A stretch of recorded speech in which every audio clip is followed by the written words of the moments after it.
So let's fetch some data from the backend, and for that here in my Angular application, I'll go to the available places component file because I want to work on those available places and populate this box with that backend data.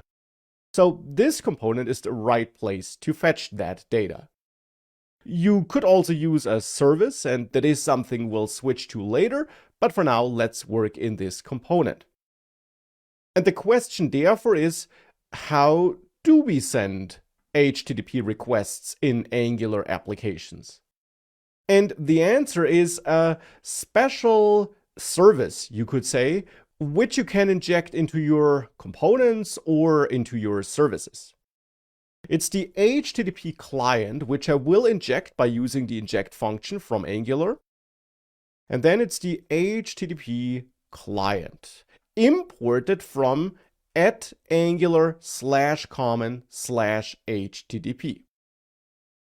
So that is a service in the end that is provided by Angular that helps us with sending HTTP requests and managing their responses and so on.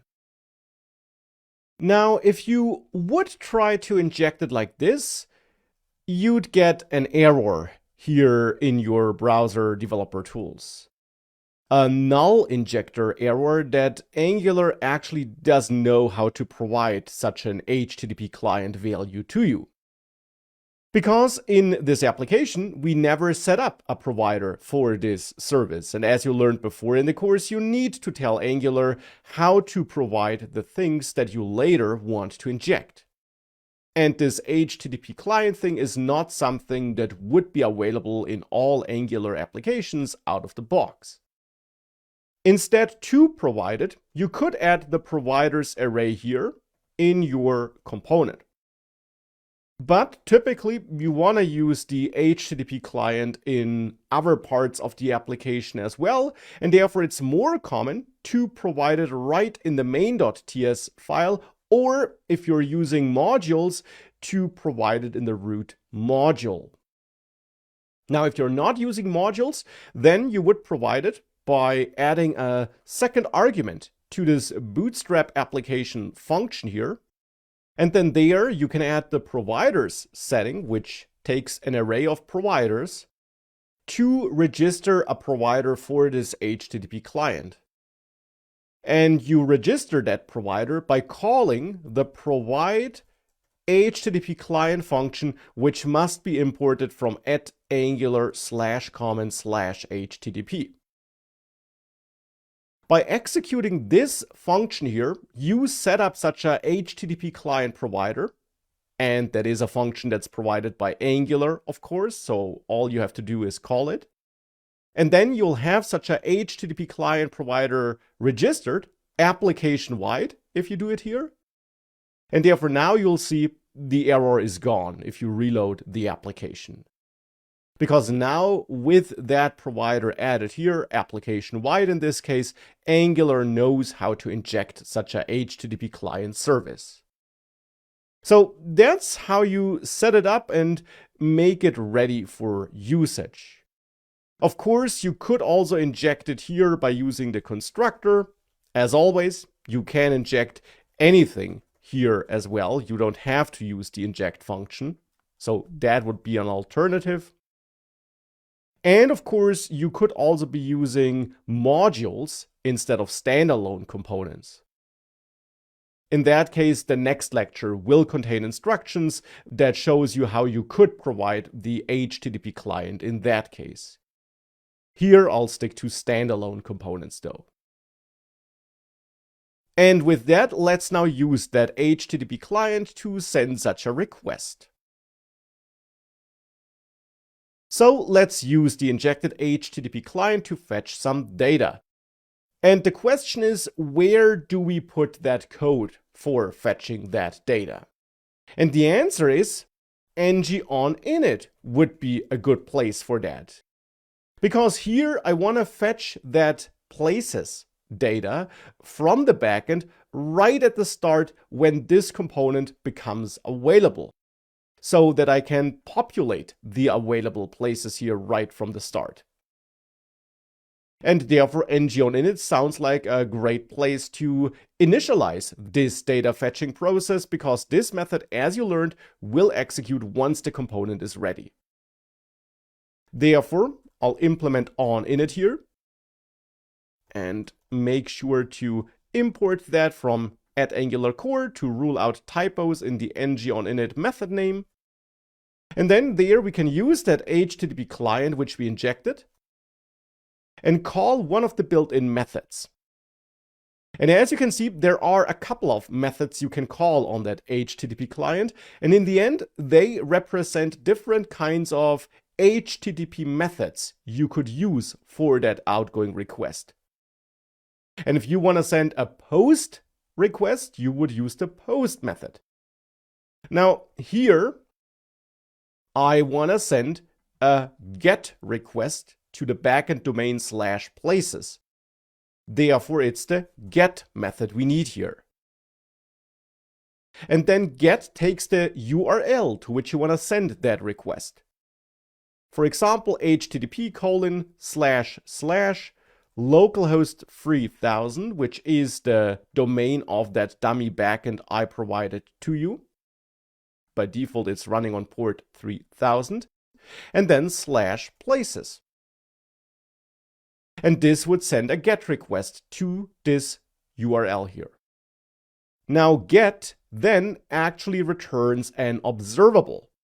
And you learned about observables before. So in the end, it's a stream of data to which you can and should subscribe. And you need to subscribe in order to really trigger that request, because as you also learned before, if you just create an observable, which is what would happen if you don't call subscribe, nothing would happen. So you want to subscribe here to trigger that request.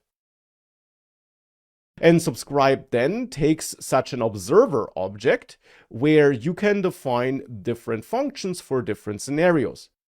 For example, the next function to handle the next emitted value. Now, what's important to note about these observables produced by HTTP client is that they'll only emit one value, typically. I'm saying typically because you could configure them in different ways and, for example, make sure that they emit more values, but by default, you would only get one value emitted, and that would be the response. Or to be precise, the response data that's returned by the backend. So here we can register a function which will get the response data and which can then use that response data. And for a start, I'll simply log it to the console here. Now, since those HTTP client methods typically only produce one value, you also don't necessarily need to unsubscribe here, but it's still considered a good practice to do so. Therefore, I will actually inject the destroy_ref hook here in the end, like we did it before in this course, and call this destroy_ref onDestroy, and make sure to clean up my HTTP subscription here. So here I got the subscription, and in this onDestroy callback, I'll call unsubscribe on that. Again, this is technically not necessarily required, but it is a good idea. What's also a good idea is to give TypeScript some extra information about the kind of data we're getting back from the backend. At the moment, if you hover over res data here, you see that it's just some kind of object. So it could be any kind of data in the end. And it is a good idea to be more specific here. That's why you can add angle brackets after get or post or whatever you're using. Here we need get. And between those angle brackets, you can define the shape of data that will be received in this next function. So the shape of this response data here. And in my case here, that will be an object where we will have a places key. And I know that we'll have such a places key because in the backend code, I have that places key here. So that's the data that will be sent back from the backend, and that is its shape therefore. And it's an object with a places key. And that places key will in the end hold an array of place objects where every object has such a shape, and conveniently that is the shape I defined here in my Angular app in the place model. Therefore, in the available places component, the type of data we'll get back is an object with a places key where the value stored in that places key will be an array of places using that place model. So importing that place model here and then using that here as an array as a type of value. And that's some extra annotation we should add here so that we get better TypeScript support here in the place where we're trying to use that data. For example, I can now output the places that are part of my response data. Well, and with that, if I save that and I reload, you'll see that after a while, you'll see a response here. You'll see those places here. And it simply takes a while to fetch that data because I deliberately added a delay here on the backend. Because that will then later help us show some loading state to the user whilst we're waiting for the data to arrive.